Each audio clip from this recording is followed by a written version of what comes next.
Shivkranti TV news अन्याय, अत्याचार, बेकायदेशीर कृत्य करणाऱ्या विरुद्ध शोषित पीडित न्याय देणारा एकच आवाज। शिवक्रांती टीव्ही दिनबंधू न्यूज संपादक सत्यशोधक शंकरराव लिंगे 73873780। आज या ठिकाणी युवा भारत रोजगार पार्टीच्या वतीने जी पत्रकार परिषद आयोजित केलेली आहे त्या पत्रकार परिषदेला आपण सर्व पत्रकार बंधू उपस्थित आहात, त्याबद्दल सर्वप्रथम आपल्या सर्वांचं स्वागत करतो। मी बसवराज जगनाळे, युवा भारत रोजगार पार्टीचा संस्थापक म्हणून काम पाहतो।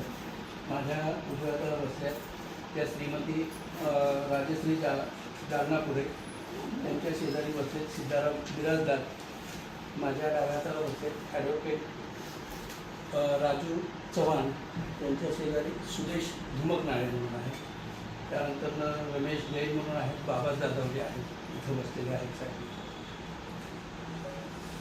आज युवा भारत रोजगार पार्टी जी आहे ती आम्ही गेल्या 8 दिवसापूर्वी या ठिकाणी स्थापन झाली। त्याची पहिली बैठक 18 तारखेला समाज कल्याण केंद्र या ठिकाणी झालेली होती। याच्यामध्ये प्रामुख्याने जर बघितलं तर मला वाटतं की जेवढे राजकीय पक्ष असतील ते जवळपास सोलापूर शहरामध्ये एकही पक्ष त्यातला जो महत्त्वाचा आहे किंवा मोठ्या लेवलला जे पक्ष आहेत ती स्थापन झालेली नाही। तर आज सोलापुरातून ही पहिला जो पक्ष आहे की ज्याचं रजिस्ट्रेशन आम्ही नॅशनल लेवलला या सगळ्याच्यामध्ये करणार आहोत। तर युवा भारत रोजगार पार्टी या नावाने ही पक्ष जो आहे तो आम्ही स्थापन केलेला आहे आणि त्याच्यामध्ये आम्ही प्रामुख्याने जी ध्येय त्याच्यामध्ये ठेवलेली आहे तर भारतातील प्रत्येक कुटुंबाला रोजगार प्रदान करणे, लोकशाही मजबूत करणे, भारत देशाला परकीय कर्जातून मुक्त करून भारताला समृद्धी प्राप्त करून देणे, संविधान, सामाजिक न्याय आणि समानतेचं संरक्षण आणि संवर्धन करणे, भारताच्या आणि महाराष्ट्राच्या महसुलात किमान दुपटीने वाढ करणे, शिक्षणाद्वारे भारतातील प्रत्येक नागरिकाचे जीवन आनंददायी व सुखमय बनवणे, प्रत्येक नागरिकाचा मान, सन्मान, आदर, प्रतिष्ठा अबाधित ठेवणे, भारत कृषीप्रधान राहण्याकरता सर्वोत्तम प्रयत्न करणे आणि न्याय व्यवस्था मजबूत करणे या ध्येयाला धरून जे आहे ही पार्टी जी आहे ती स्थापन केलेली आहे।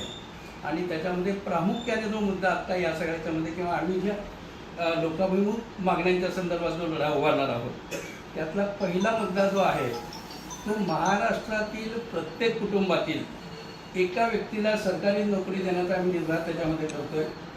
नंबर 2, हे करत असताना सरकारी कार्यालय, निमसरकारी कार्यालय, महापालिका, कोर्ट, औद्योगिक क्षेत्र, व्यापारी संकुल आणि बाकी सगळ्या कार्यालय जी आहेत ती 3 शिफ्टमध्ये म्हणजे 8 तासाचा एक शिफ्ट या पद्धतीने 8 ते 24 तास जे आहे ती सगळी कार्यालय जी आहेत आस्थापना आम्ही चालू होण्याचा त्यामध्ये निर्धार करतो। तिसरी महत्त्वाची गोष्ट जी आहे, भारतातील नागरिकांना जलद न्याय मिळण्याच्या अनुषंगाने माननीय सुप्रीम कोर्टाचं खंडपीठ जे आहे ते संपूर्ण राज्यामध्ये केलं जावं। गेल्या भारत स्वातंत्र्य झाल्यापासून आज रोजीपर्यंत अशा पद्धतीची मागणी केल्याचं कधी ऐकवित नाही, परंतु प्रत्येक राज्यातील प्रत्येक नागरिकाला त्याच्या न्यायालयासाठी सुप्रीम कोर्टात जायचं असेल तर दिल्लीला जावं लागतं, म्हणून ती मागणी त्यामध्ये नोंदवलेली आहे।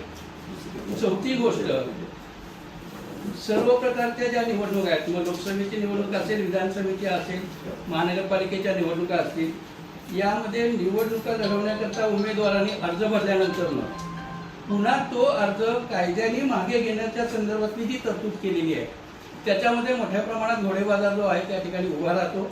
म्हणून एकदा अर्ज भरल्यानंतर आणि तो कायद्याने वैध ठरल्यानंतर माघारी घेण्याची जी पद्धत आहे ती कायद्याने बंद करावी अशा पद्धतीची मागणी जी आहे ती निमित्ताने आम्ही नोंदवतोय।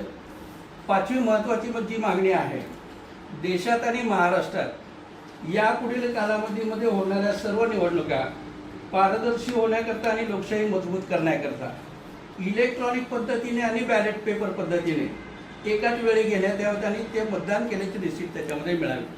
मुद्दा हा याच्यामध्ये की ज्याला वाटतं की बाबा मी इलेक्ट्रॉनिक पद्धतीने करावं तर तो इलेक्ट्रॉनिकला जाईल, ज्याला वाटलं की बाबा तिथंच मी बॅलेट पेपरवरती करावं तर तो बॅलेटच्या स्वरूपात करेल, जेणेकरून त्यातली पारदर्शकता जी आहे ती त्यामध्ये उभी राहील। 6वा मुद्दा जो आहे याच्यामध्ये महाराष्ट्रातील 50 लाख रुपयाच्या आतील ज्या व्यक्तींची कर्ज आहेत अशा व्यक्तींचं कर्ज 25% पासून 7% पर्यंतचं माफ करण्याचा निर्धार जो आहे तो आम्ही याच्यामध्ये घेतो. 7वा मुद्दा,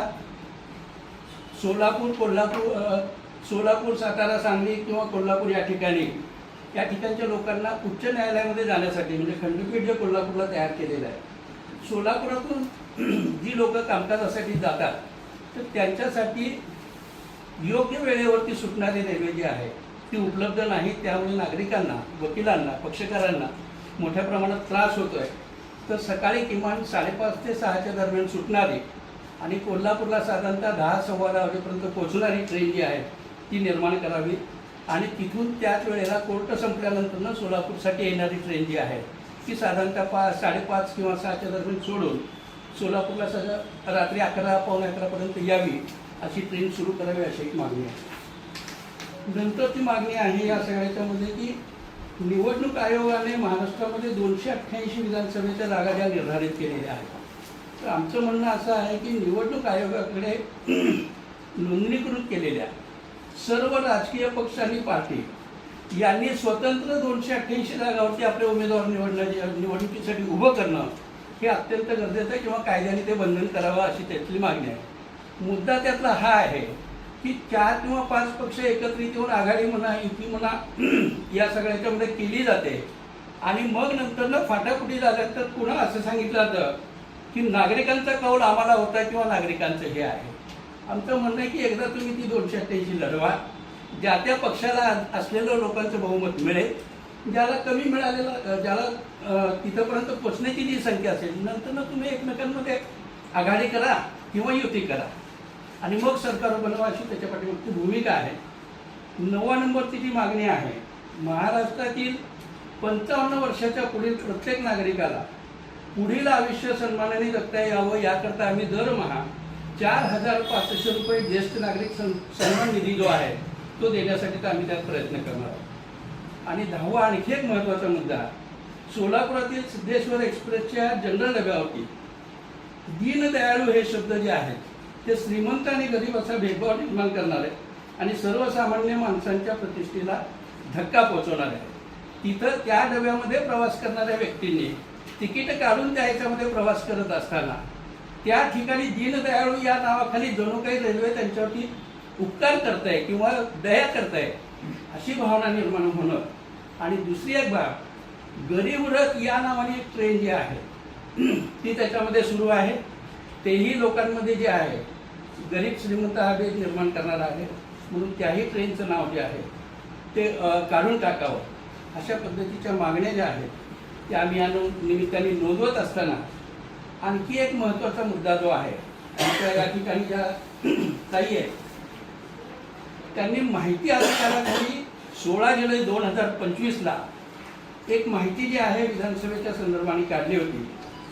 तर त्याच्यामध्ये 2025 या आर्थिक वर्षाकरिता 1,470 कोटी रुपये जे आहेत ते निवडणुकांच्या खर्चासाठी म्हणून जे आहेत अंदाजपत्रकामध्ये त्याची नोंद केली.